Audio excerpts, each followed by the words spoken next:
Hey my loves, இன்னைக்கு நம்ம பார்க்க போகிற படம் என்னன்னா 2023 வெளியான ஜோ அப்படின்ற ஒரு உணர்வுபூர்வமான காதல் கதையை பற்றி தாங்க பார்க்க போகிறோம். எனக்கு தெரிஞ்ச ரியோடைய கரியர்லேயே இதுதான் பெஸ்ட் படம்னு நான் சொல்லுவேன். படத்தோட ஒன்லைனர் என்னன்னா, ஹீரோயின் ரெண்டு பேருமே காலேஜ் டைம்ல இருந்து லவ் பண்ணுறாங்க. ஹீரோயின் ஒரு மலையாளி. ஹீரோ வீட்டில் போய் பொண்ணு கேட்குறாரு, ஆனால் வேற மொழி வேற ஸ்டேட்டு அப்படின்னு எதிர்ப்பு தெரிவிக்கிறாங்க. எதிர்ப்பு தெரிவித்ததோட மட்டும் இல்லாமல் ரெண்டு பேர்த்தையும் பிரித்து வைக்கிறாங்க. அடுத்தடுத்து காத்திருந்த அதிர்ச்சி தான் மொத்த படமே. இந்த படத்தில் இந்த கதை மட்டும் இல்லைங்க, காதலுக்கும் காமத்துக்கும் வித்தியாசம் தெரியாமல் நிறைய பேர் டாக்ஸிக்கான ரிலேஷன்ஷிப்பில் போய் மாட்டிக்கிறாங்க. அதை பத்தியும் இந்த படத்துல பேசியிருக்காங்க. சோ இந்த வீடியோவை ஸ்கிப் பண்ணாம பாருங்க. அப்புறம் நம்ம சேனலை சப்ஸ்கிரைப் பண்ணாதவங்க எல்லாம் சப்ஸ்கிரைப் பண்ணிக்கோங்க. அப்பதான் அடுத்தடுத்த அப்லோட்ஸை மிஸ் பண்ணாம பார்க்க முடியும். நீங்க பார்த்துட்டு இருக்கிறது சரண் என்டர்டைன்மெண்ட். நான் தான் சரண். வாங்க வீடியோக்குள்ள போலாம். படத்தோட ஸ்டார்டிங் சீன்ல ஒரு ஸ்கூல்ல ஆனுவல் டே ஃபங்க்ஷன் நடந்துகிட்டு இருக்குங்க. அந்த ஸ்கூலுக்கு ஹீரோவும் ஹீரோடைய கேங்கும் காம்பவுண்ட் ஏறி குதிச்சு உள்ள நுழையிறாங்க. ஹீரோடைய பேரு ஜோ. ஸோ ஹீரோ படிக்கக்கூடிய ஸ்கூலு பாய்ஸ் ஸ்கூல் போல. இப்போ இவங்க காம்பவுண்ட் ஏறி குதிச்சு உள்ள வந்தது கோயடு. ஸோ இங்கே ஜாலியாக பொண்ணுங்களை சைட் அடிக்கலாம். அது மட்டும் இல்லாமல் மோனோ ஆக்டிங் காம்படிஷனில் இவங்கெல்லாம் கலந்துருக்காங்க. அதனால இவங்களுக்குன்னு ஒதுக்கப்பட்ட ரூமுக்கு போயிட்டு முகத்தில் மேக்கப் எல்லாம் போட்டுக்கிட்டு இருக்காங்க. அப்போ இவங்க குரூப்பில் இருக்கக்கூடிய ஒரு நபர் மிஸ் ஆயிட்டாருங்க. அவரை போய் நான் எங்கன்னு பார்த்துட்டு வந்துடுறேன் அப்படின்ட்டு ஹீரோ மேக்கப் எல்லாம் கம்ப்ளீட் பண்ணிட்டு அந்த மேக்கப்போடைய அந்த நபரை தேடி அந்த ஸ்கூலுக்குள்ள அலைஞ்சிக்கிட்டு இருக்காரு. காணோன்னு சொன்ன நபர் ரிட்டர்ன் வந்துட்டாரு. ஆனா தேடி போன ஹீரோவை இன்னும் காணோம். அப்பதான் ஒரு சத்தம். என்னன்னு பார்த்தா நம்ம ஜோ எவனையோ போட்டு அடிச்சுக்கிட்டு இருக்காண்டா, வாங்கடா அப்படின்னு சொல்ல அங்க போய் பார்த்தா ஹீரோ ஒரு பையனை போட்டு புலவுலன்னு பொழந்துகிட்டு இருக்காருங்க. அவனுக்கும் ஹீரோக்கும் என்ன பஞ்சாயத்துன்னு தெரியல. ஆனா ஹீரோ பயங்கரமா அடிச்சுக்கிட்டு இருக்காரு. அவனும் திருப்பி அடிக்கிறான். உடனே இந்த ஸ்கூல் பசங்கெல்லாம் வந்து ஒண்ணு கூடிடுறானுங்க. ஸோ இந்த ஸ்கூல் பசங்களுக்கும் ஹீரோடைய கேங்குக்கும் சண்டை வர ஆரம்பிக்குது. ஒரு கட்டத்துக்கு மேல இங்க இருக்கிறது சேஃப் இல்லை அப்படின்ட்டு அந்த இடத்துல இருந்து இவங்க கிளம்பிடுறாங்க. ஸோ ஹீரோக்கும் அந்த பையனுக்கும் என்ன பிரச்சனை, எதனால அடிச்சாருன்னு தெரியல. ஆனா அடிச்சதுக்கு ஸ்ட்ராங்கான ஒரு ரீசன் இருக்குதுங்க. அந்த ரீசனை நம்ம பின்னாடி பார்ப்போம். அப்படியே கட் பண்ணா ஹீரோக்கு வீட்டில் கல்யாணம் ஏற்பாடு பண்ணியிருக்காங்க. பேச்சுலர் பார்ட்டி நடந்துகிட்டு இருக்கு. ஹீரோடைய ஃப்ரெண்ட்ஸ் எல்லாம் பார்த்தீங்கன்னா சரக்கை மிக்ஸ் பண்றதையே ஸ்டெயிலா ரசிச்சு ருசிச்சு மிக்ஸ் பண்ணிக்கிட்டு இருக்காங்க.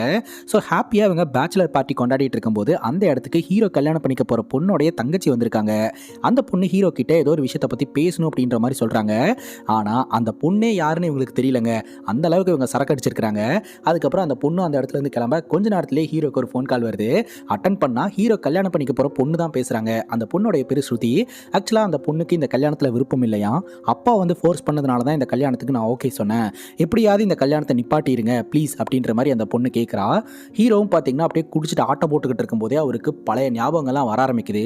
ஹீரோடைய காலேஜ் டைம்ல ஹீரோக்கு ஒரு காதல் கதை இருந்திருக்குங்க. அந்த காதல் கதையை அப்படியே நம்ம கிட்ட காட்ட ஆரம்பிக்கிறாங்க. முதல் நாள் ஹீரோ காலேஜில் ஜாயின் பண்றாருங்க. கிளாஸ்க்குள்ள என்டர் ஆகிறதுக்கு முன்னாடி அங்க ஒரு பொண்ணு அழுதுட்டு நின்றுட்டு இருக்கிறத பாக்குறாரு. பார்த்த உடனே ஹீரோக்கு பிடிச்சி போயிருதுங்க. அந்த பொண்ணோடைய பேரு சுச்சி. ஹீரோ கிளாஸ்க்குள்ள வந்துட்டோம் அந்த பொண்ணை பார்த்துக்கிட்டே இருக்கிறாரு. ஹீரோயின் ஏன் அழுகுறாங்க, எதுக்காக அழுகுறாங்க அப்படின்னு ஹீரோக்கு தெரியல. போய் கேட்கறதுக்கும் பயமா இருக்குது. அதனால ஃப்ரெண்ட்ஸ் மூலமா தெரிஞ்சுக்கணும் அப்படின்னு நினைக்கிறாரு. ஃப்ரெண்ட்ஸ் போய் என்ன ஏதுன்னு விசாரிச்சுட்டு வந்து விஷயத்த சொல்றாங்க. அந்த பொண்ணோடைய பேரு சுச்சி கேரளால இருந்து வந்திருக்கிறதாகவும் இங்க இருக்கக்கூடிய யாருக்குமே மலையாளம் தெரியல, அதனால மலையாளி ஃப்ரெண்ட்ஸ் இல்ல அப்படின்னு சொல்லி ஃபீல் பண்ணி அழுகிறதாகவும் ஃப்ரெண்டு மூலமா ஹீரோ தெரிஞ்சுக்கிறாருங்க. ராத்திரி இவங்க ரூம்ல டிஸ்கஸ் பண்ணிட்டு இருக்காங்க. ஏன்டா அந்த பொண்ணை நீ லவ் பண்றியா, நீ அந்த பொண்ணை பார்த்துக்கிட்டே இருக்கிறியே அப்படின்னு சொல்லி கேட்க, அப்படியெல்லாம் ஒன்றும் இல்லடா அப்படின்னு ஹீரோ சொல்லிடுறாருங்க. அப்போ உனக்கு அந்த பொண்ணு மேலே ஃபீலிங்ஸ் இல்லையா அப்படின்னு சொல்லி கேட்க, இல்லை அவள் அழுவுறதை பார்க்கும்போது ஒரு மாதிரி ஃபீலிங்காக இருக்கு அப்படின்னு சொல்ல, ஒரு பொண்ணு அழுவுறதை பார்த்து ஃபீலிங்ஸ் வந்துச்சுன்னு சொன்ன முதல் ஆள் நீ தாண்டா அப்படின்னு ஃப்ரெண்ட்ஸ் எல்லாருமே கலாய்ச்சிக்கிட்டு இருக்காங்க. அடுத்த நாள் பார்த்தீங்கன்னா கிளாஸில் ஜாலியாக பாட்டு பாடிக்கிட்டு இருக்கும்போது சுச்சி நம்ம ஹீரோவை கூப்பிட்டு ஏதோ ஒரு விஷயத்த பேசி அனுப்பிச்சு வைக்கிறாங்க. அவங்க என்ன பேசினாங்க அப்படின்னு ஃப்ரெண்ட்ஸ் யாருக்குமே தெரியல. என்னாச்சுடா நீ லவ்வ சொல்லிட்டியா, ஓகே சொல்லிட்டாளா, அதான் உனக்கு கூப்பிட்டாளா அப்படின்னு சொல்லி கேட்க, அதெல்லாம் ஒன்றும் இல்லடா கம்ப்யூட்டர் லேப்ல எல்லோருக்கிட்டையுமே பயோடேட்டா டைப் பண்ண சொல்லி இருந்திருக்காங்க. ஸோ எல்லோரும் கிளாஸ் முடிச்சுட்டு வெளியே போனதுக்கப்புறம் ஹீரோ போய் சுச்சியோட கம்ப்யூட்டரில் உட்காந்து சுச்சியோட பயோடேட்டாவை எடிட் பண்ணி இருந்திருக்கிறாருங்க. நம்பர் எடுத்துட்டியாடா அப்படின்னு சொல்லி கேட்க, அட இது எனக்கு தோணவே இல்லையே அப்படிங்கும் போது அப்போ என்னதான் பண்ண அப்படின்னு கேட்க, சுச்சி நாயர் அப்படின்னு இருந்தது. நாயர் அப்படின்றத தூக்கிட்டு சுச்சி ஜோ அப்படின்னு சொல்லி மாற்றி விட்டேன்டா. அதை பார்த்துட்டு தான் அவள் கூப்பிட்டு திட்டுறா அப்படின்னு சொல்ல, ஏன்டா நம்பர் எடுக்கிறத விட்டுட்டு ஏன்டா அப்படி பண்ண அப்படிங்கும் போது, சரி விடு நான் அவளை பார்க்குறேன் அப்படின்னு அவளுக்கு தெரிஞ்சதில்ல, அது எனக்கு போதும் அப்படின்ற மாதிரி சந்தோஷப்பட்டுக்கிட்டு இருக்கிறாரு. சுச்சியை எந்த விதத்துலையுமே டிஸ்டர்ப் பண்ணாம இவரு காதலிச்சுக்கிட்டு இருக்கிறாருங்க. சுச்சியும் அப்பப்போ பார்க்குறாங்க. அதுக்கப்புறம் வழக்கம் போல அடுத்த நாள் சுச்சி கிளம்பி காலேஜுக்கு வரும்போது இதே காலேஜில் 2 மலையாளி சீனியர்ஸ் படிச்சுக்கிட்டு இருக்காங்க. அதில் ஒருத்தன் சுச்சியை வழிமறைக்கிறான். இன்னொருத்தனை கை காமிச்சு இவனுக்கு அவன் மேலே லவ் வந்துருச்சு, இவன் லவ் பண்ண ஆரம்பிச்சிட்டான், அதனால நீயும் இனிமேல் அவனை காதலிக்கணும் அப்படின்னு கட்டாயப்படுத்துறாங்க. நீ கட்டாயமாக அவனை காதலிச்சு தான் ஆகணும் அப்படின்ற மாதிரி மிரட்டுறானுங்க அவனுங்க சீனியர்ஸ் அப்படின்ற திமிரில். உடனே சுச்சி வழக்கம் போல கிளாஸில் வந்து உட்காந்து அழுவ ஆரம்பிச்சிடுறா. என்னாச்சு அவள் அழுதுகிட்டு இருக்கா அப்படின்னு சொல்லி கேட்க, அப்பதான் ஃப்ரெண்டு மூலமா விஷயம் தெரிய வருது. இந்த மாதிரி கேரளா சீனியர்ஸ் வந்து இவகிட்ட ப்ரொபோஸ் பண்ணிட்டாங்க, அதனால தான் இவ அழுதுகிட்டு இருக்கா அப்படின்ட்டு. இதை பார்த்துட்டு ஹீரோட ஃப்ரெண்ட்ஸ் எல்லாம் ஹீரோவை பிடிச்சி கலாய்ச்சிக்கிட்டு இருக்காங்க. ஒன்று ப்ரொப்போஸ் பண்ண அழுவுது, இன்னொன்று ப்ரொப்போஸ் பண்ணுறதுக்கே அழுவுது அப்படின்ட்டு தினம் ஹீரோ கிட்ட ஒழுங்கா என்னைக்காவது அவட்ட உன்னோட காதலை வெளிப்படுத்துறா அப்படின்னு சொல்லிக்கிட்டு இருக்காங்க.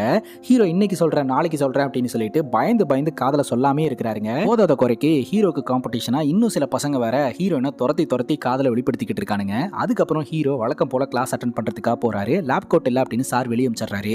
சரி பொண்ணுங்களுக்கு ஃபர்ஸ்ட் பேட்ச் தானே, அவங்க கிட்ட லேப் கோட் வாங்கிக்கலாம் அப்படின்ட்டு ஹீரோ நேராக ஹீரோயின் கிட்ட போயிட்டு உன்னுடைய லேப் கோட்டை எனக்கு கொடு அப்படின்னு கேட்குறாரு.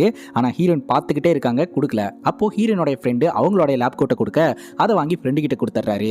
மறுபடியும் கையை நீட்டுறாரு, இன்னொரு பொண்ணு கொடுக்குறா, அதை இன்னொரு ஃப்ரெண்டுக்கு கொடுத்துட்றாரு. மறுபடியும் கையை நீட்டுறாரு. இந்த மாதிரி ஒவ்வொரு பொண்ணுக்கிட்ட இருந்து லேப் கோட்டு வருது. அது எல்லாம் அவரோட ஃப்ரெண்டுக்கே கொடுத்துட்டு இருக்காரு. ஸோ ஃபைனலி ஹீரோயின் அவங்களுடைய லேப் கோட்டை கொடுக்கும்போது அதை வாங்கி ஹீரோ போட்டுட்டு அப்படியே கெத்தாக நடந்து போயிட்டு இருக்கிறாரு. ஸோ இப்படி தான் பார்த்தீங்கன்னா ஒவ்வொரு மூவாக பண்ண ஆரம்பிக்கிறாரு. கொஞ்ச நாள்லேயே ஓணம் ஃபெஸ்டிவல் வருதுங்க. ஸோ காலேஜ் மொத்தமும் ஓணம் ஃபெஸ்டிவலுக்காக ப்ரிப்பேர் ஆகிட்டு இருக்கு, ஜம்முன்னு ரெடி பண்ணிட்டு இருக்காங்க. ஸோ அந்த இடத்துக்கு நம்ம ஹீரோ வராருங்க. ஹீரோன் ஒரு மலையாளி அப்படின்றதுனால தனிப்பட்ட முறையில் கூப்பிட்டு விஷ் பண்ணணும் அப்படின்னு நினைக்கிறாரு. நமக்கு தான் ப்ரொனன்சியேஷன் வரல அப்படின்னு பார்த்தா நாம் எக்ஸ்பிளைன் பண்ணுற படத்தில் வர ஹீரோக்கும் ப்ரொனன்சியேஷன் வரமாட்டேது. ஓணம் அம்சங்கள் அப்படின்னு ஒன்று வரும் இல்லையா, அதை சொல்கிறதுக்கு ரொம்பவே தயங்குறாரு. கடைசியில் நம்ம சுஜியே பார்த்தீங்கன்னா அதை கரெக்ட் பண்ணி ஸ்மைல் பண்ணிடுறாங்க. இதுக்கப்புறம் தான் இவங்க ரெண்டு பேரும் கொஞ்சம் பேசவே ஆரம்பிக்கிறாங்க. ஹீரோ சுஜியை ஃபாலோ பண்ணிட்டு இருக்கிறாரு. சுஜி மேலே ஹீரோக்கு இன்ட்ரெஸ்ட் இருக்குது அப்படின்னு சீனியர்ஸ்க்கு தெரிய வருது. அவங்க பார்த்தீங்கன்னா ஹீரோ கூப்பிட்டு மிரட்டுறாங்க. அதே சமயம் அவங்களும் நம்ம ஹீரோனை ஃபோர்ஸ் பண்ணிக்கிட்டு இருக்காங்க, நீ லவ் பண்ணியே ஆகணும் அப்படின்ட்டு. இதை தெரிஞ்சுக்கிட்ட ஹீரோடைய ஃப்ரெண்ட்ஸ் எல்லாம் நீ ஒழுங்காக அவகிட்ட போய் ப்ரொப்போஸ் பண்ணி காதலை கன்ஃபார்ம் பண்ணு, இல்லாட்டி அந்த சீனியர்ஸே ஃபோர்ஸ் பண்ணி அவளை காதலிக்க வச்சிருவாங்க. ஸோ நீ போய் உன் மனசில் இருக்கிற காதலை சொல்லு. இப்போ நீ சொல்ல போறியா இல்லை நாங்களே கூப்பிட்டு உன் மனசில் இருக்கக்கூடிய காதலை சொல்லிடவா அப்படின்னு சொல்ல, இல்லைடா நானே சொல்கிறேன் அப்படின்னு சொல்ல நம்ம சுச்சிக்கு பின்னாடி உட்கார வைக்கிறாங்க. சுச்சி அப்படின்னு கூப்பிடுறாரு. சுச்சி அப்படியே திரும்பி பார்க்குறாங்க. சுச்சியோட கண்ணை பார்த்ததும் ஹீரோக்கு கண்ணில் அப்படியே கண்ணீர் பொங்க ஆரம்பிச்சிருது. எங்கே காதலை சொல்லி அழுதுட்டானா என்ன பண்ணுறது அப்படின்ற பயமும் இருக்குது.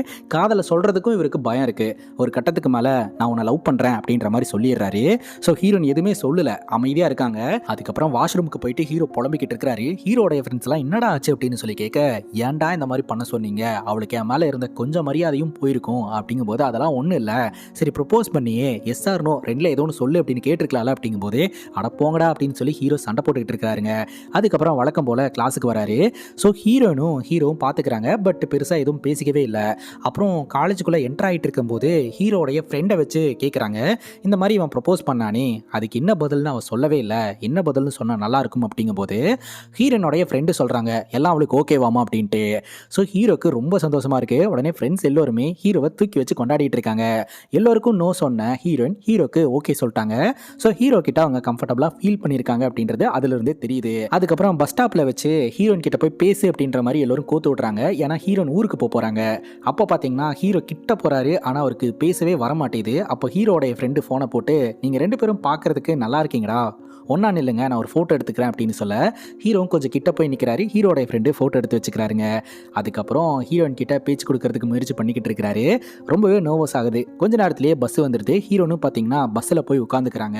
ஹீரோயின் பின்னாடி ஒருத்தன் ஃபாலோ பண்ணிக்கிட்டே இருந்தான் இல்லையா, அவன் பார்த்தீங்கன்னா பஸ்ஸுக்குள்ள ஹீரோனுடைய ஃப்ரெண்டை எழுந்திரிச்சு பின்னாடி போய் உட்கார சொல்லிட்டு ஹீரோயின் பக்கத்தில் உட்காந்துக்கிறான். ஹீரோனுக்கு அது பிடிக்கவே இல்லைங்க. ஹீரோயின் பார்த்தீங்கன்னா ஹீரோ அப்படியே வச்சக்கண்ணு மரமாக அப்படியே பார்த்துக்கிட்டே இருக்காங்க. லிட்டரலி ஹீரோவை அவனை எந்திரிக்க சொல்லு அப்படின்றத கண்ணாலேயே கன்வே பண்ணிக்கிட்டு இருக்காங்க. ஹீரோவும் பார்த்துக்கிட்டே இருக்கிறாரு. பஸ்ஸு கிளம்பின உடனே ஓடி அவனை மிரட்டி அதுக்கப்புறம் அவனை துரத்தி விட்டுட்டு ஹீரோயின் பக்கத்தில் உட்காடுறாருங்க. உட்கார்ந்தது மட்டும் இல்லாமல் ஹீரோயினுடைய தோள் மேலே கை போடுறாரு. உடனே ஹீரோயின் பார்த்தீங்கன்னா அமைதியாக ஹீரோடைய தோள் மேலே சாஞ்சுக்கிறாங்க. ஸோ ரெண்டு பேர்த்தோடைய லவ்வும் பார்த்தீங்கன்னா கன்ஃபார்ம் ஆகுது.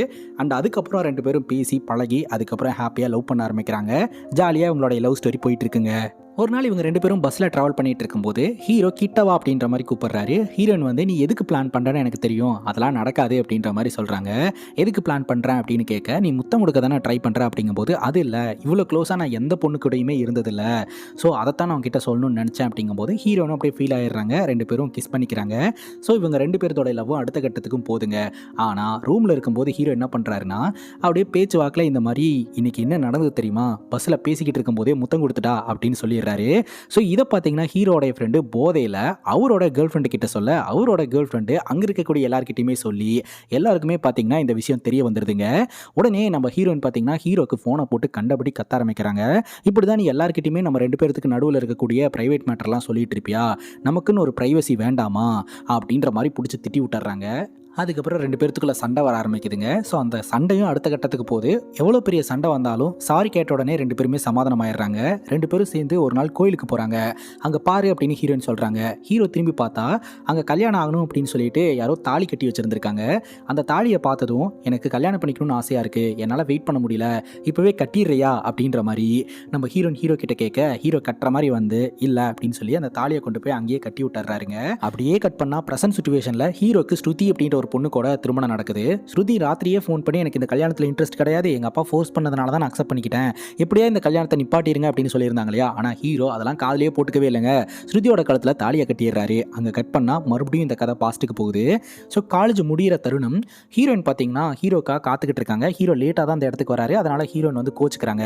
சாரி அப்படின்னு சொல்லிட்டு மறுபடியும் சமாதானப்படுத்தி பேச, காலேஜ் முடிஞ்சு போச்சு, என்னால் இனி உன்னை பார்க்கவே முடியாது, எனக்கு ரொம்ப கஷ்டமாக இருக்குது, என்னை இப்போவே கல்யாணம் பண்ணிக்க அப்படின்ற மாதிரி சொல்லும்போது, இல்லை உன்னை இன்னும் மேற்கொண்டு படிக்க வைக்க போகிறாங்க, 2 வருஷம் டைம் இருக்குது, அதுக்குள்ளே நானும் செட்டில் ஆயிடுறேன், ஸோ அதுக்கப்புறம் வீட்டில் வந்து பொண்ணு கேட்டு நம்ம 2 பேரும் கல்யாணம் பண்ணிக்கலாம், 2 வருஷம் தானே பொறுத்துக்க அப்படின்ற மாதிரி ஹீரோ சொல்ல, ஹீரோனும் சமாதானம் ஆயிடுறாங்க. ஒருத்தரை ரொம்ப மிஸ் பண்ணுறாங்க. ஸோ இப்போ ஹீரோயின் கேரளாலையும் ஹீரோ தமிழ்நாட்டிலையும் இருக்கிறாரு. 2 பேர்த்துக்குள்ளே இந்த லாங் டிஸ்டன்ஸ் ரிலேஷன்ஷிப் தான் இருந்துட்டு இருக்கு. ஃபோன்லேயே வந்து இவங்க லவ் பண்ணிக்கிட்டு இருக்காங்க.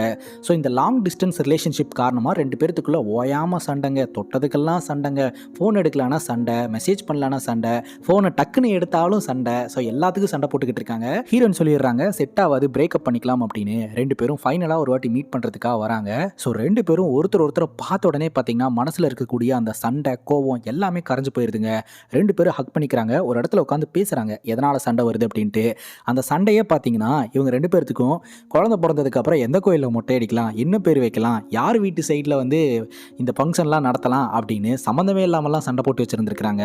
ஸோ இதை பற்றி பேசிக்கிட்டு இருக்கும்போதே பார்த்தீங்கன்னா திடீர்னு ஹீரோ அவங்க அப்பாவுடைய டாபிக் எடுக்க ஆரம்பிக்கிறாரு. இங்கே இருக்கிற வரைக்கும் நீ நல்லா தான் இருந்த, ஆனால் உன் வீட்டுக்கு போனதுக்கப்புறம் அம்மா, அக்கா, தங்கச்சி எல்லாரும் இருக்காங்கன்னு சொல்லி ஏதோ ஒரு காரணத்தை சொல்லி என்னை அவாய்ட் பண்ண ஆரம்பித்தேன், எல்லாத்துக்கும் காரணம் உன்னுடைய அப்பா தான், ஸோ நான் மாற்றிட்டாரு அப்படின்னு சொல்ல என்னோட அப்பா பற்றி பேசுகிற வாழெல்லாம் வச்சுக்காத அப்படின்னு ஹீரோயின் ட்ரிகர் ஆயிடுறாங்க. 2 பேர்த்துக்குள்ள அங்கேயே சண்டை, செட்டே ஆகாது, பிரிஞ்சிடலாம் அப்படின்னு சொல்லி ஹீரோயின் சொல்லும்போது சரி ஓகே அப்படின்ட்டு ஹீரோ பாட்டு கிளம்பி போயிடுறாருங்க. ஹீரோ போன கொஞ்ச நேரத்திலேயே பின்னாடியே ஹீரோயின் ஓடி வந்து மன்னிச்சுக்க, நானும் அவசரப்பட்டேன் அப்படின்னு சொல்லி மறுபடியும் ஒன்று சேர்ந்துடுறாங்க. ஸோ 2 பேரும் தாறுமாறாக சண்டை போட்டுக்கிறாங்க. அடுத்த செகண்டே ஒன்று சேர்ந்துடுறாங்க. இதை ஒரு டாக்ஸிக் ரிலேஷன்ஷிப் அப்படின்னு நம்ம லேபிள் பண்ணிட முடியாது. டாக்ஸிக் ரிலேஷன்ஷிப் அப்படின்னா ஒரு சண்டைனா அதை மனசுக்குள்ளே வச்சுட்டு திரும்ப அதை பற்றியே பேசி காயப்படுத்திக்கிட்டே இருக்கிறது தான் வந்து டாக்ஸிக் ரிலேஷன்ஷிப். பட் இவங்க அப்படி கிடையாது. ஒரு சண்டை அப்படின்னா உடனே அதை பற்றி பேசி சண்டை போட்டு உடனே சமாதானமாய் சேர்ந்துடுறாங்க. அந்த பிரச்சனையை திரும்ப அவங்க எடுக்கிறதே கிடையாது. அப்படியே கட் பண்ணால் நாட்கள் நகர ஆரம்பிக்குது. ஹீரோக்கு ஹீரோயின் ஃபோனை போட்டு நாளைக்கு என்னோட அப்பா மீட் பண்ணுறதுக்காக வா, இந்த ஈகோ, பஞ்சாயத்து எல்லாத்தையும் தூக்கி போட்டு எனக்கான ஒரு பையனா வா, எங்கள் அப்பா கிட்ட பொண்ணு கேளு அப்படின்னு சொல்ல சரின்னு கேட்டுட்டு ஹீரோ கிளம்பி போகிறாரு. போயிட்டு இந்த மாதிரி நான் சுஜியை லவ் பண்ணுறேன், எனக்கு கல்யாணம் பண்ணி கொடுங்க அப்படின்னு டீசெண்டாக கேட்குறாரு. ஆனால் வீட்டில் இருக்கக்கூடிய சொந்தக்காரங்கெல்லாம் வந்து அதை எப்படி உனக்கு பொண்ணு தர முடியும், நீ வந்து வேறு ஸ்டேட்டை சார்ந்தவன், வேறு மொழியை சார்ந்தவன், எங்கள் பொண்ணு உனக்கு கேட்குதா அப்படின்னு பஞ்சாயத்து பண்ண ஆரம்பிக்கிறாங்க. அப்போ சொந்தக்காரன் பார்த்தீங்கன்னா ஹீரோ மேலே கையை வைக்கிறதுக்காக வந்துடுறான். ஹீரோ திருப்பி அடிக்கணும்னு தோணுது. ஆனால் ஹீரோயின் சொன்னது மைண்டில் ஓடுது, எனக்கான ஒரு பையனா வா அப்படின்னு சொல்லிட்டு உடனே கையை எடுத்துடுறாரு. நான் அவர்கிட்ட தான் பேச வந்தேன், நான் சுச்சியோட அப்பா கிட்ட பேசணும் அப்படின்னு பேசுறதுக்கு முயற்சி பண்ணும்போது அவங்க என்ன பண்ணுறாங்கன்னா அடிக்கிறாங்க. அடித்து தள்ளி விட்டதில் இவர் என்ன ஆகிறாருன்னா போய் நேராக சுச்சியோட அப்பா மேலே விழுந்து அப்பாவும் கீழே விழுந்துடுறாரு. இந்த சவுண்டு கேட்டு சுச்சி வெளியே வந்து பார்க்கும்போது சுச்சியோட கண் பார்வைக்கு ஹீரோ சுச்சியோட அப்பான்னு கூட பார்க்காம அடிச்சிருக்கிறாரு அப்படின்னு சுச்சிக்கு பயங்கர கோவம் வருது. ஆனால் ஹீரோ எதுவுமே பண்ணலான்னு சொல்கிறாரு. அங்கே ஒரு மிஸ் அண்டர்ஸ்டாண்டிங் ஆகுது. அதை வந்து சொந்தக்காரங்க அட்வான்டேஜாக பயன்படுத்திக்கிறானுங்க. இந்த மாதிரி சுச்சியோட அப்பாவை ஹீரோ தான் அடித்தான் அப்படின்ற மாதிரியே சீனை கிரியேட் பண்ணிடுறாங்க. சுஜியும் பிலீவ் பண்ணிட்டு என்னோட அப்பானு கூட பார்க்காம இந்த மாதிரி ஒரு விஷயத்த பண்ணியிருக்க, முதல் இந்த இடத்துல இருந்து கிளம்பு அப்படின்ற மாதிரி சொல்ல சொந்தக்காரங்க அடிக்கிறதுக்காக வராங்க. விடுங்க நான் போகிறேன் அப்படின்னு சொல்லிட்டு அந்த இடத்துல இருந்து ஹீரோ கிளம்பிடுறாரு. மனசுக்கு ரொம்ப கஷ்டமாக இருக்குது. என்னடா அது சுஜி சொன்ன மாதிரியே ஒரு நல்ல பையனா கோவத்தையெல்லாம் கண்ட்ரோல் பண்ணிட்டு இங்கே வந்து உட்காந்தோம், பட் பண்ணாத தப்புக்கு பண்ணதா சொல்லி என்னை போ சொல்லிட்டாலே அப்படின்னு சொல்லி ரொம்ப வருந்துறாருங்க. அதுக்கப்புறம் கிரவுண்டில் போய் உட்காந்து குடிச்சிக்கிட்டு இருக்கிறாருங்க. ஹீரோட ஃப்ரெண்ட்ஸ் எல்லாம் வந்து பீரை தட்டி விட்டு என்னடா பண்ணிட்டு இருக்க அப்படின்னு சொல்லி திட்டுறாங்க. ஹீரோட ஃப்ரெண்ட்ஸே அடிக்கிறதுக்காக போறாரு. அதுக்கப்புறம் கட்டி பிடிச்சி அழுவ ஆரம்பிச்சிடுறாரு. நடந்த விஷயத்தையெல்லாம் சொல்றாரு. இவர் எந்த தப்பும் பண்ணலான்னு அங்கே மிஸ் அண்டர்ஸ்டாண்டிங் ஆயிடுச்சுன்னு சொல்றாருங்க. அதுக்கப்புறம் அன்போட மொபைலில் ஒரு ஃபோட்டோவை பார்க்குறாரு. அது என்னன்னு பார்த்தா நம்ம ஹீரோனுக்கு வேற ஒரு பையன் கூட கல்யாணம் ஏற்பாடு பண்ணியிருக்காங்க. ஸோ அந்த விஷயத்த சொல்ல வேண்டாம் அப்படின்னு நினைக்கிறாங்க. ஒரு கட்டத்துக்கு மேலே ஹீரோ கிட்ட சொல்லிடுறாங்க. அப்போ நான் கட்டின தாலி அப்படின்ற மாதிரி ஹீரோ கேட்குறாரு. என்னடா சொல்கிற, அவளுக்கு தாலியாக கட்டிட்டியா அப்படின்னு சொல்லி சொல்லி கேட்க அப்போ தான் ஒரு கதையை காட்டுறாங்க. ஆக்சுவலாக கோயில்கிட்ட போயிட்டு ஹீரோயின் வந்து தாலி கட்ட சொல்லியிருந்திருப்பாங்க இல்லையா. ஆனால் ஹீரோ மஞ்சள் கலர் தாலியை கொண்டு போய் அங்கே வச்சுட்டு கருப்பு கலர் கயிறு எடுத்துகிட்டு வந்து இதுதான் தாலி அப்படின்னு கழுத்தில் கட்டி விட்டுருவாரு. ஸோ மஞ்சள் கலர் கயிறு கழுத்தில் இருந்ததுன்னா வீட்டில் இருக்கிறவங்க கண்டிப்பாக கேட்பாங்க. கருப்பு கலர்னா பெருசாக கேர் பண்ணிக்க மாட்டாங்க இல்லையா. அதனால் ஸோ அப்போவே தாலி கட்டிட்டு தான் வந்து சொல்கிறாரு, நான் ஒரே ஒரு வாட்டி என்னோட காதலியை நான் பார்க்கணுன்னு ஆசைப்படுறாரு. ஃப்ரெண்ட்ஸ் எல்லாம் முடியாதுன்றாங்க. போதை தெளிஞ்சதுக்கப்புறம் ஏன் கூட்டு போகலான்னு கேட்டால் நம்ம என்னடா பதில் சொல்லுவோம், கூட்டு போகலாம் அப்படின்னு சொல்லிட்டு கேரளா கூட்டு போகிறாங்க. ஹீரோக்கு போதை தெளிஞ்சிருச்சு. ஏன்டா நான் தான் போதையில் வளர்கிறேன்னா எதுக்குடா கூட்டு வந்தீங்க அப்படின்னு சொல்லி கேட்க எல்லோரும் அன்பு பிடிச்சி அடிக்கிறாங்க. அதுக்கப்புறம் சரி இவ்வளோ தூரம் வந்துட்டோம், அவள் கல்யாண புடவையில் இருப்பா, ஒரு வாட்டி போய் பார்த்துட்டு வந்துடுறேன் அப்படின்ட்டு வீட்டு பக்கம் நடந்து போயிட்டு இருக்கிறாரு. அப்போ சொந்தக்காரனுங்க ஹீரோவை டார்கெட் பண்ணி அடிக்கிறதுக்காக வராங்க. முதல்ல திருப்பி அடிக்கிறாருங்க. ரெண்டாவது அந்த இடத்துல கல்யாணம் நடக்கல, ஒரே க்ரௌடாக இருக்குது, ஏதோ ஒரு பஞ்சாயத்துன்னு சொல்லிட்டு அடி வாங்கிட்டே வீட்டுக்கிட்ட வந்து பார்த்தா ஹீரோக்கு பயங்கர அதிர்ச்சிங்க. ஹீரோவோடைய காதலியான சுச்சி பார்த்தீங்கன்னா அந்த இடத்துல பிணமா இருக்கிறாங்க. சொந்தக்காரனுங்க ஹீரோவை உள்ள அலோவ் பண்ண மாட்டேன்றானுங்க. அப்போ பார்த்தீங்கன்னா சுச்சியோட அப்பா வந்து நீங்களாம் போங்கடா, அவன் வரட்டும், வேறு ஸ்டேட்டு வேறு லாங்குவேஜ்னு சொல்லி என் பொண்ணை இப்படி பணமாக்கிட்டீங்களாடா அப்படின்னு சொல்லி அவர் அழுகுறாரு. ஆக்சுவலாக அவருக்கெல்லாம் இன்ட்ரெஸ்ட் இருந்திருக்குதுங்க. ஆனால் சொந்தக்காரனுங்க தான் வந்து இந்த மாதிரி ஒரு சில்லி காரணத்தை சொல்லி 2 பேர்த்த பிரிக்க வைக்க சொல்லி இருந்திருக்காங்க. ஸோ அவனுங்க பேச்சை கேட்டதுனால இப்போ பொண்ணு வந்து தற்கொலை பண்ணி இறந்து போயிருக்கிறா அப்படின்ட்டு அழுதுகிட்டு இருக்கிறாருங்க. ஆக்சுவலாக ஒரு லெட்டரை ஹீரோயின் எழுதி வச்சிருந்திருப்பாங்க. எனக்கு அவனை ரொம்ப பிடிக்கும், அதை விட உங்களை எனக்கு ரொம்ப பிடிக்கும், நான் ப்ராப்பராக வீட்டில் பேசி கல்யாணம் பண்ணிக்கணும்னு தான் நினச்சேன், ஆனால் அவன் உங்கள் மேலே கையை வச்சுட்டான், நீங்களே எங்கள் 2 பேர்த்த சேர்த்து வச்சாலும் வாழ்நாள் முழுக்க அவன் அடித்தது உங்கள் மைண்டில் இருந்துக்கிட்டே இருக்கும். அதே சமயம் வேற ஒரு பையன் கூட எனக்கு கல்யாணம் பண்ணி வச்சாலும் என்னால் அவனோட இடத்துல வேற யாரையும் வச்சு பார்க்க முடியலப்பா, எனக்கு அவனும் வேணும் நீங்களும் வேணும், உங்களுக்காக அவனை நான் கல்யாணம் பண்ணிக்கல, அண்ட் அவனோட இடத்துல வேற யாரையுமே என்னால் வச்சு பார்க்க முடியாது அப்படின்னு சொல்லி தற்கொலை பண்ணி இறந்து போயிடுறாங்க. இப்போ அந்த இடத்துல ஹீரோ பஸ்ட் ஆகி பயங்கரமாக அழுவாருங்க. உண்மையிலேயே அந்த இடத்துல ரியோ சூப்பராக நடிச்சிருப்பாரு. அதுக்கப்புறம் ஹீரோ சரக்கை போட்டு முடியை தாடியை வளர்த்துக்கிட்டு அவர் பாட்டுக்கு தெரிஞ்சுக்கிட்டு இருப்பாருங்க. ஒரு மாதிரி மனவேதனையிலேயே தெரிஞ்சுக்கிட்டு இருக்கிறாரு. ஹீரோட ஃப்ரெண்ட்ஸ் எல்லாம் எவ்வளோ நாள் இப்படியே இருப்படா அப்படின்னு சொல்லி பிடிச்சி திட்டுறாங்க, அடிக்கிறாங்க. அப்போ ஹீரோ என்ன சொல்கிறாருன்னா, எல்லா பிரச்சனைக்கும் காரணம் நான் தான்டா, ஸோ நான் ஏதாவது பண்ணியிருந்தா இந்நேரம் உயிரோட இருந்திருப்பா அப்படின்ற மாதிரி சொல்கிறாரு. உன் மேலே என்ன தப்பு இருக்குது, எல்லாம் இந்த சொந்தக்காரனுங்க தான், அவனுங்க தான் வந்து இந்த மாதிரி அவங்க அப்பாவை அடிச்சுட்டு தான் வந்து பொய் சொல்லி ஏமாத்திருக்கானுங்க அப்படின்னு சொல்ல, அப்படிலாம் கிடையாது, எல்லாத்துக்கும் காரணம் நான் தான், ஏன்னா நான் நினச்சிருந்தா அவளுக்கு ஒரு மெசேஜ் போட்டிருக்க முடியும், இந்த மாதிரி ஒரு மிஸ் அண்டர்ஸ்டாண்டிங் ஆயிருக்கு, சொந்தக்காரனுங்க தான் இப்படி பண்ணானுங்க அப்படின்றத என்னால் சொல்லி இருந்திருக்க முடியும், ஆனால் நான் சொல்லவே இல்லை, அப்போ தப்பு ஏன் மேலே தானே அப்படின்ட்டு இவர் என்ன பண்ணியிருக்கிறாருன்னா சரக்கில் பாய்சன் மிக்ஸ் பண்ணி குடிச்சிருந்துருக்கிறாருங்க. கொஞ்ச நேரத்தில் தான் பசங்களுக்கு தெரிய வருது. உடனடியாக ஹாஸ்பிட்டலில் கொண்டு போய் அட்மிட் பண்ணுறாங்க. ஐசியூவில் வச்சு கொஞ்சம் கொஞ்சமாக ரெக்கவர் ஆகுறாரு. அதுக்கப்புறம் நம்ம ஹீரோடைய அப்பா வந்து கொஞ்ச நேரம் பக்கத்தில் உட்காந்து மோட்டிவேட் பண்ண ஆரம்பிக்கிறாரு. நீ சாவணும்னு நினச்ச, பாத்தியா உன்னாலேயே சாவ முடியல, அப்போ இந்த உலகம் உனக்கு ஏதோ ஒன்று கொடுக்கறதுக்காக காத்துக்கிட்டு இருக்கு, அட்லீஸ்ட் இனிமேலாவது கொஞ்சம் எங்களுக்காக வாழுடா, பெற்றவங்கள மறந்துட்டியடா அப்படின்ற மாதிரி திட்டுறாங்க. சரி ஓகே அப்படின்னு சொல்லிட்டு ஹீரோவும் வீட்டுக்கு வராரு. ஹீரோடைய அம்மா பார்த்தீங்கன்னா ஹீரோவை அடித்து இது வரைக்கும் நீ பண்ணதெல்லாம் போதும், இனிமேல் எனக்காக ஒரு விஷயம் பண்ணுறியா, ஒரு கல்யாணம் பண்ணிக்கிறியா அப்படின்னு சொல்லி கேட்குறாங்க. சரின்னு சொல்லிட்டு ஹீரோ பெற்றவங்களுக்காக ஓகே அப்படின்னு சொல்கிறாரு. அந்த பொண்ணு தான் பார்த்தீங்கன்னா ஸ்ருதி.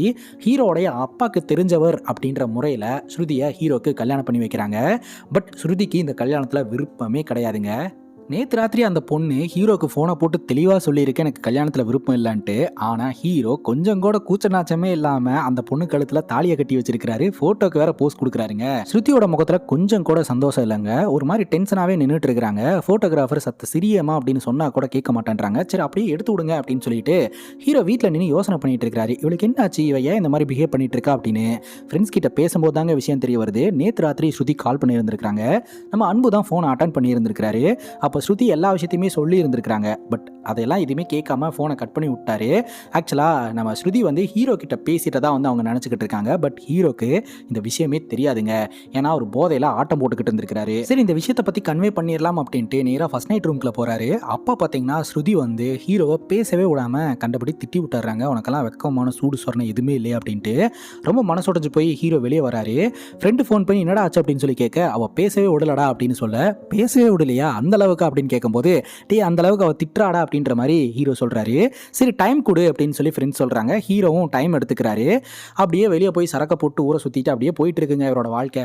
ஒரு நாள் இவர் சரக்கு வாங்கிட்டு வீட்டுக்கு வந்துக்கிட்டு இருக்கிறாருங்க. அப்போது ஹெல்மெட்டும் போர்டில் ஃபோன் பேசிட்டே வண்டி ஓட்டிட்டு வந்திருக்காரு. போலீஸ்காரங்க வண்டியை நிப்பாட்டி சாவியை பிடிங்கிறாங்க. ஏன் சார் சாவியை பிடிங்கிறீங்க அப்படிங்கும்போது, எங்கிட்டே ரூல்ஸ் பேசுறியா அப்படின்னு போலீஸ்காரரு பயங்கரமாக சத்தம் போட்டு, ஹெல்மெட் போர்டில் ஃபோன் பேசியிருக்க, சரக்கு அடிச்சிருக்க அப்படின்ற மாதிரி சொல்கிறாங்க. ஹெல்மெட் போர்டில் ஃபோன் பேசினா அதுக்கு ஃபைன் போடுங்க, நான் சரக்குலாம் அடிக்கல அப்படின்னு சொல்ல போலீஸ்காரங்க நம்ப மாட்டேன்றாங்க. உடனே ஹீரோ வேணுனே ரோட்டில் நின்று சரக்கு அடிக்கிறாரு. உடனே போலீஸ்காரங்க தூக்கிட்டு போயிடுறாங்க. அப்புறம் ஹீரோடைய மாமனார் பார்த்தீங்கன்னா போலீஸ் ஸ்டேஷனில் வந்து பேசி வெளியே எடுக்கிறாரு. என்ன மாப்பிள்ள உங்களுக்கும் என் பொண்ணுக்கு ஏதாவது பிரச்சனை அப்படின்னு கேட்க, அதெல்லாம் ஒன்றும் இல்லை மாமா அப்படின்னு சொல்ல, பசங்களுக்கு கல்யாணன்றது ஒரு கமிட்மெண்ட்டு, பொண்ணுங்களுக்கு அப்படி இல்லை, கொஞ்சம் டைம் எடுக்கும், கொஞ்சம் டைம் கொடுங்க அவளுக்கும். அதே சமயம் அவள் காலேஜில் நீங்கள் வீட்லேயும் அது நல்லா இல்லை, நீங்களும் போய் காலேஜை மெயின்டைன் பண்ணுங்க அப்படின்ற மாதிரி மாமனார் சொல்கிறாரு. ஸோ இவங்களுக்கு சொந்தமாக ஒரு காலேஜ் இருக்குங்க. ஸோ அந்த காலேஜில் கரஸ்பாண்டண்ட்டாக தான் வந்து நம்ம ஸ்ருதி இருந்துக்கிட்டு இருக்காங்க. இப்போது ஸ்ருதி கிட்ட பேசலாம் அப்படின்ட்டு ஹீரோ முயற்சி பண்ணுறாரு. அப்போ கை பட்ட உடனே ஒரு மாதிரி பிஹேவ் பண்ண ஆரம்பிக்கிறாங்க. என்னாச்சு ஸ்ருதி அப்படின்னு சொல்லி கேட்க, ஸ்ருதி எதுவுமே சொல்லவே இல்லை. சரி, அதனால் மாமனார் சொன்ன மாதிரி டைம் கொடுக்கலாம் அப்படின்னு டைம் கொடுத்துட்டு அடுத்த நாள் காலேஜுக்கு போகிறாரு. செக்யூரிட்டி தான் பார்த்தீங்கன்னா கேபினுக்கு கூப்பிட்டு போகிறாங்க. ஸோ கரஸ்பாண்டண்ட்டை மீட் பண்ண வைக்கிறேன் அப்படின்னு சொல்லிட்டு அந்த செக்யூரிட்டி பார்த்தீங்கன்னா அங்கே வேலை பார்த்துக்கிட்டு இருக்கிற ஒரு அக்காட்ட வேணுனே வம்பு இழுத்துக்கிட்டு இருக்காங்க. ஸோ கரஸ்பாண்டண்ட்டோடைய ரூம்குள்ளே போனால் ஸ்ருதி உட்காந்துக்கிட்டு இருக்காங்க. ஸ்ருதி டென்ஷன் ஆயிடுறாங்க.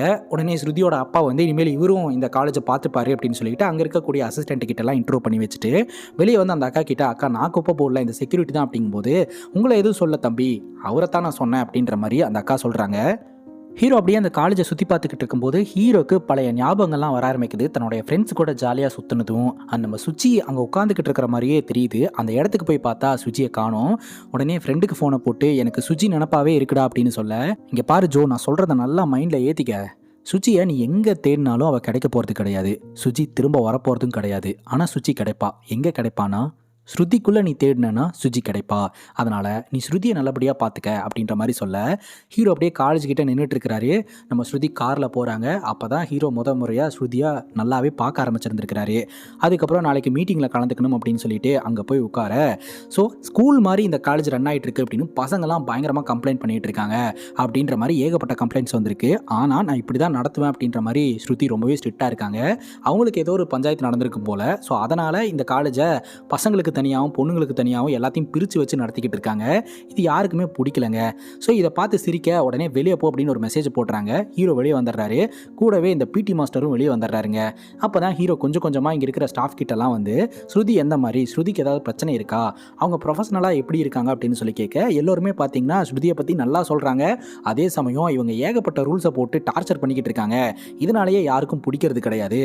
கடந்த 6 மாதமாக தான் இப்படி இருக்குது, அதுக்கு முன்னாடி வரைக்கும் காலேஜ் நல்லா தான் இருந்தது அப்படின்ற மாதிரி சொல்கிறாங்க. ஸோ ஸ்ருதி பார்த்தீங்கன்னா இந்த காலேஜை ஸ்ட்ரிக்ட் ஆகிறேன்ற பேரில் எல்லாத்தையுமே அன்கம்ஃபர்டபுள் ஆக்கியிருக்காங்க அப்படின்றது தெரிய வருது.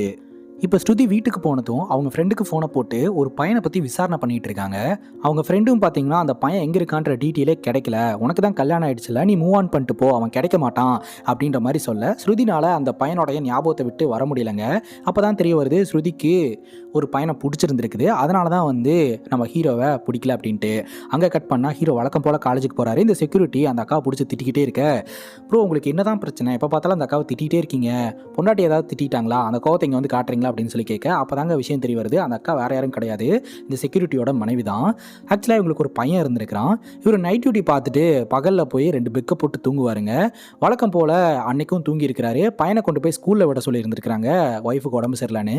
இவர் அந்த போதையிலேயே ஸ்கூலுக்கு கூட்டு போயிருந்திருக்கிறாரு. அதனால் விபத்து, அந்த விபத்தில் இவங்க பையன் இறந்து போயிட்டான்.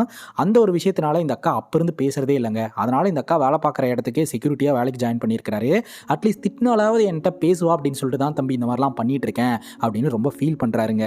இப்போ ஸ்ருதியோட தங்கச்சி ஹீரோ கிட்ட வந்து இவங்க 2 பேர்த்துக்குள்ள எல்லாம் சரியாயிடுச்சா அப்படின்னு சொல்லி கேட்க, எதுவும் சரியாகலை, ஆனால் என்னை பொறுத்த வரைக்கும் ஸ்ருதி யாரையோ மிஸ் பண்ணுறான்னு எனக்கு தோணுது அப்படிங்கும்போது, நீங்கள் என்ன நினைக்கிறீங்க அப்படின்னு கேட்க, யாரை மிஸ் பண்ணுறாங்களோ அவங்க கூட சேர்த்து வைக்கிறது தானே சரியானதாக இருக்கும் அப்படின்னு ஹீரோவும் சொல்கிறாருங்க. அதுக்கப்புறம் காலேஜில் ஏதோ ஒரு பஞ்சாயத்து, என்னன்னு பார்த்தா இந்த செக்யூரிட்டி லேடிஸ் பாத்ரூமில் இருந்தார் அப்படின்னு சொல்லி அடிச்சுக்கிட்டு இருக்கிறாங்க. அப்போ ஹீரோ போய் எல்லாரையும் தடுத்து என்ன பிரச்சனை அப்படின்னு கேட்கும்போது அப்போ தான் விஷயம் தெரிய வருது. அந்த அக்காவுக்கு உடம்பு சரியில்லைங்க. அந்த அக்கா சும்மா உட்காந்துட்டு இருந்தால் வேலை போயிடும் அப்படின்னு சொல்லிட்டு இவர் அந்த அக்காவோடைய வேலையை போய் பார்த்துருந்துருக்காரு. ஸோ அதனால் இவரை தப்பாக புரிஞ்சுக்கிட்டு சண்டை நடந்திருக்கு. ஏங்க இதை ஓப்பனாக சொல்ல வேண்டியது தானே, யாரும் உங்களை அடிச்சிருக்க மாட்டாங்களா அப்படிங்கும்போது, எங்கே சொல்ல விடுறீங்க, பேசவே விடுறது கிடையாது அப்படின்ற மாதிரி சொல்ல, அப்போது ஸ்ருதிக்கு ஒரு மாதிரி உறுத்துது. அப்போயே பார்த்தீங்கன்னா அந்த அக்கா இந்த செக்யூரிட்டி கிட்ட பேசிடுறாங்க. ரொம்ப வருஷத்துக்கு அப்புறம் என் கூட பேசியிருக்கா, எனக்கு இதுவே போதும் தம்பி அப்படின்னு சொல்லிட்டு 2 பேரும் அந்த இடத்துலேருந்து கிளம்புறாங்க. நம்ம ஸ்ருதிக்கு ஒரு மாதிரி மனசு கஷ்டமாக இருக்குது. உடனே இந்த அக்கா கிட்ட போயிட்டு, அக்கா எதுவும் கேட்காதீங்க, ஒரு 5 நிமிஷம் நான் உங்கள் தோள் மேலே சாஞ்சுக்கிறேன் அப்படின்னு சொல்லிட்டு அப்படியே சாஞ்சு உட்காந்துக்கிறாங்க. ஸ்ருதியோட மனசெல்லாம் பார்த்தீங்கன்னா ஒரு மாதிரி பாரமாக இருந்துக்கிட்டு இருக்கு. அதுக்கப்புறம் காலேஜ் ஃபெஸ்டிவலை ஆண்களும் பெண்களும் சேர்ந்து என்ஜாய் பண்ணலாம் அப்படின்னு சொல்லிட்டு எல்லா ரூல்ஸையுமே தகர்த்திடுறாங்க. பசங்க எல்லாருமே என்ஜாய் பண்ணிக்கிட்டு இருக்காங்க. அப்போ பார்த்தீங்கன்னா ஸ்ருதி டென்ஷனோட காலேஜுக்கு பேக் சைடில் போகிறத கவனிக்கிறாரு. என்ன ஆச்சு அப்படின்னு சொல்லிட்டு ஹீரோ அங்கே போய் பார்த்தா அங்கே வந்து ஸ்ருதியோட தங்கச்சியும் தங்கச்சியோட பாய் ஃப்ரெண்டோட அம்மா உட்காந்துக்கிட்டு இருக்காங்க. ஸ்ருதி வந்து பஞ்சாயத்து பண்ணிக்கிட்டு இருக்காங்க. என்ன பிரச்சனைன்னு கேட்கும்போது நம்ம ஸ்ருதியோட தங்கச்சியோட நியூட்ஸ் எல்லாம் பார்த்தீங்கன்னா அந்த பையன் வாங்கிட்டு அந்த ஃபோட்டோ வச்சு பிளாக்மெயில் பண்ண ஆரம்பிச்சிருந்திருக்கான். ஸோ அதுதான் வந்து இப்போ பிரச்சனையாக போயிட்டு இருக்கு. ஹீரோவை நீ உள்ள இன்வால்வ் ஆகாத அப்படின்னு சொல்ல, இங்கே பாரு ஸ்ருதி, இது உனக்கும் எனக்குமான பிரச்சனை கிடையாது, ஒரு பொண்ணுக்கும் பையனுக்குமான பிரச்சனை, நான் இன்வால்வ் ஆகி தான் ஆகணும் அப்படின்னு சொல்லிட்டு உன்னை யார் இந்த ஃபோட்டோஸ் எல்லாம் அனுப்ப சொன்னா, நீ தான் வந்து அவனுடைய பொண்டாட்டி, இனிமேல் நம்ம 2 பேரும் சேர்ந்து வாழ போகிறோம் அப்படி இப்படின்னு ஆசை வார்த்தை எல்லாம் காமிச்சு கேட்ட உடனே நீயும் அமிச்சிட்ட. ஸோ அதனால தான் வந்து அவன் இந்த மாதிரிலாம் பண்ணிட்டு இருக்கான் அப்படின்னு சொல்லிட்டு இந்த பொண்ணை திட்டிட்டு அந்த பையன் மேலே இருக்கக்கூடிய மிஸ்டேக்கை சொன்னான். என் மேலெல்லாம் தப்பு கிடையாது, நான் கேட்டேன் அப்படின்னா அவள் இடம் கொடுத்ததுனால தான் நான் கேட்டேன் அப்படின்ற மாதிரி இவன் சொல்லிட்டு 2 பேர்த்துக்குள்ள சண்டை போயிட்டு இருக்கு. அப்போ ஹீரோ சொல்கிறாரு, உங்கள் 2 பேர்த்துக்குமே காதலுக்கும் காமத்துக்கும் வித்தியாசமே தெரியல, நியூட்ஸ் எல்லாம் வாங்குறதுக்கு பேர் காதல் கிடையாது, காமம். அது கூட தெரியாமல் நீங்கள் 2 பேர் லவ்ன்ற பேரில் ஒரு டாக்ஸிக் ரிலேஷன்ஷிப்குள்ளே போயிருந்திருக்கீங்க அப்படின்னு சொல்லிட்டு அந்த பையனுடைய அம்மாவை வச்சு திட்டவும், அதுக்கப்புறம் அந்த மொபைலில் இருக்கக்கூடிய ஃபோட்டோஸ் எல்லாம் டெலீட் ஆகுது. உடனே ஸ்ருதியோட தங்கச்சி ஹீரோவை ஹக் பண்ணி ரொம்ப நன்றி அப்படின்ற மாதிரி சொல்லி அழுகுறாங்க. அதுக்கப்புறம் தான் பார்த்தீங்கன்னா ஸ்ருதி ஹீரோ கிட்ட போயிட்டு, நான் கிட்ட ஒரு முக்கியமான விஷயத்த சொல்லணும், என்னோட வாழ்க்கையில் ஒரு பையன் இருக்கிறான், ஸோ அதனால தான் வந்து இந்த கல்யாணத்தில் விருப்பம் இல்லைன்னு சொன்னேன் அப்படின்னு சொல்ல, அதுக்கப்புறம் பார்த்தீங்கன்னா ஸ்ருதியை ஹீரோடைய ஃப்ரெண்டு தான் வந்து காரில் கூட்டிகிட்டு போயிட்டு இருக்கிறாரு. ஆமாம், இவன் ஒரு பொண்ணை லவ் பண்ணிட்டு இருந்தானே, அது என்ன ஆச்சு அப்படின்னு சொல்லி ஸ்ருதி கேட்க, அப்போ தான் மொத்த விஷயத்தையுமே சொல்லிட்டு, இப்போது உங்கள் வாழ்க்கையில் ஒரு பையன் இருக்கிறதா வந்து நீங்கள் சொல்லியிருந்தீங்க இல்லையா, அந்த பையனை அவன் தேட ஆரம்பிச்சிட்டான், அவன் கண்டுபிடிச்சிருவான், இப்போ ஒரு இடத்துக்கு உங்களை கூட்டு வர சொல்லியிருக்கான், அதான் உங்களை கூட்டு போயிட்டு இருக்கேன் அப்படின்னு சொல்லிட்டு இவங்க 2 பேரும் அந்த இடத்துக்கு போனால் ஹீரோ அங்கே நின்றுட்டு இருக்கிறாருங்க. உடனே ஸ்ருதி பார்த்தீங்கன்னா ஹீரோ கிட்ட பேசுறதுக்காக போகிறாங்க. அதாவது ஸ்ருதி இப்போ தான் ரியலைஸ் பண்ணுறாங்க, அவன் நம்மளை புரிஞ்சுக்கிறான், நாம தான் அவனை புரிஞ்சுக்கிறது இல்லை அப்படின்னு சொல்லிட்டு பேசலாம்னு நினைக்கும் போது, ஏன்ட்ட நீ அப்புறம் பேசிப்பியாமா, தோ அது யாருன்னு தெரியுதா, தோ அந்த பாயிண்ட்டை போய் நீ பேசிட்டு வா அப்படின்னு சொல்ல, உடனே ஸ்ருதிக்கு பழைய ஞாபகங்கள்லாம் வருதுங்க. ஸ்கூல் டைமில் ஸ்ருதி பார்த்தீங்கன்னா ஒரு பையனை காதலிச்சிருந்துருக்காங்க. ஸோ அந்த பையன்ட்ட க்ரீட்டிங் கார்டெலாம் கொடுக்கவும், அந்த பையன் பார்த்தீங்கன்னா காதலுக்கும் காமத்துக்கும் வித்தியாசம் இல்லாமல் இவன் வந்து ஸ்ருதி கிட்ட பயங்கரமாக அப்ரோச் பண்ணியிருந்திருக்கான், தப்பாக நடந்துக்கிறதுக்கு முயற்சி பண்ணியிருக்கிறான். ஸோ அப்போ பார்த்தீங்கன்னா ஒரு பையன் வந்து அவனை போட்டு பொலன்னு பொழந்து ஸ்ருதியை காப்பாற்றிருந்திருக்கிறான். அவன் யார், அவனோட பேரை சொல்லு அப்படின்னு சொல்லி நம்ம ஸ்ருதி அவனோட சட்டையை பிடிச்சி கேள்வி கேட்க, ஜோ அப்படின்னு சொல்ல பின்னாடி நம்ம ஹீரோ நின்றுட்டு இருக்கிறாரு. ஸோ ஹீரோ மேக்கப் போட்டிருந்ததுனால ஸ்ருதிக்கு ஹீரோவா அடையாளம் தெரியல. இவ்வளோ நாள் நம்ம ஸ்ருதி தேடிட்டு இருந்த பையன் வேற யாரும் கிடையாது, நம்ம ஜோ தான். ஸோ ஜோ பக்கத்து ஸ்கூலில் வந்து பஞ்சாயத்து பண்ணிட்டு அந்த இடத்துல இருந்து தப்பிச்சு போயிட்டார் இல்லையா. ஸோ ஸ்ருதி கிட்ட இவன் தப்பாக நடந்துட்டு இருந்ததை ஹீரோ பார்த்துருந்துருக்கிறாரு. அதனால தான் அவனை போட்டு பொலன்னு பொழந்திருந்திருக்கிறாரு, ஸ்ருதியை காப்பாற்றிருந்திருக்கிறாரு. இப்போ ஓடி வந்து நம்ம ஹீரோ கிட்ட, இதை ஏன் நீ முன்னாடியே என்கிட்ட சொல்லலை அப்படின்னு சொல்லி கேட்க, சொல்லியிருந்தா நீ என்னை நம்பியிருப்பியா, உன்னுடைய சூழ்நிலை அந்த மாதிரி இருந்தது அப்படின்னு சொல்ல, ஸ்ருதி தான் இப்போ ஹீரோவை நல்லாவே புரிஞ்சுக்கிட்டாங்க இல்லையா. உடனே ஹக் பண்ணிடுறாங்க, 2 பேரும் சேர்ந்து வாழலாம் அப்படின்னு முடிவு எடுக்கிறாங்க. இதோட ஹாப்பி எண்டிங்காக இந்த படம் முடியுதுங்க. இந்த படத்தை பற்றி நீங்கள் என்ன நினைக்கிறீங்க அப்படின்ற உங்களுடைய கருத்தை கமெண்ட் செக்ஷனில் பதிவு பண்ணுங்கள். அண்ட் இதே மாதிரி வேறு ஏதாவது படத்தை பற்றி பேசணும் அப்படின்னு நினச்சிங்கன்னா படத்தோடைய பேரை கமெண்ட் செக்ஷனில் சொல்லுங்கள். இதே மாதிரி வேற ஒரு நல்ல வீடியோவில் வந்து சந்திக்கிறேன். Love you guys, take care and cheers.